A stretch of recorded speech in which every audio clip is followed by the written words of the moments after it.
How long should you season wood before smoking? Well-seasoned wood, wood that has been aged and dried, is the first step to a great tasting barbecue. And the whole seasoning process can take anywhere from 6 to 18 months.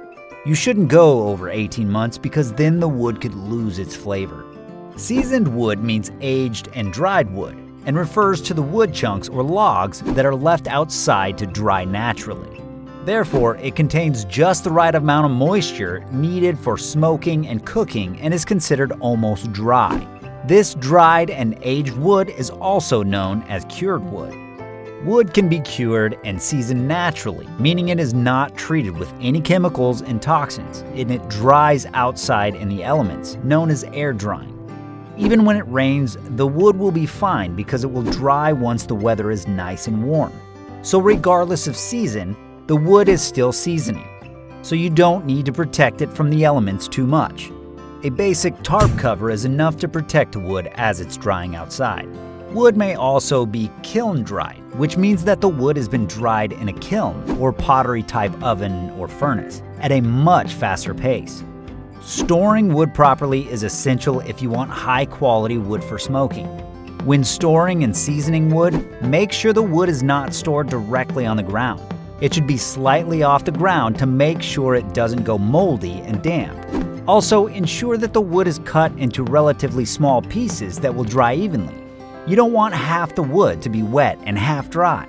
Consider investing in a firewood rack that will make it easy to store and season any type of wood. The preparation process for smoking actually begins many months before use. Measure your firebox or wood storage shed and cut your logs into a size that allows to align them perfectly on top of each other.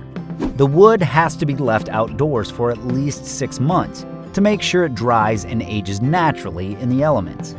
To be safe, season your wood for 1 year. The overall consensus is that you shouldn't season wood for more than 18 months because it can become too dry and lose its flavor. Therefore, keep in mind the ideal period for seasoning is between 6 and 18 months. And it doesn't matter if it's hot, cold, raining, or snowing, the wood will still season. Now, your log should have small dark cracks at the ends. That's the first sign of seasoning. Another sign is the color of the wood. It should have a silvery tone to it if it's properly seasoned. When you cut the wood with an axe and it splinters easily, and the blade of the axe goes through with no difficulty, the wood is ready for smoking. Finally, consider the weight of the wood. The drier the log, the lighter it will be. Green logs are heavy because they are filled with moisture. Well-seasoned logs should have as little moisture as possible, and to have an exact measurement of the moisture levels, you should buy a moisture meter. With all that said, if you're curious to see what happens when you smoke with walnut wood, click on that video and find out now.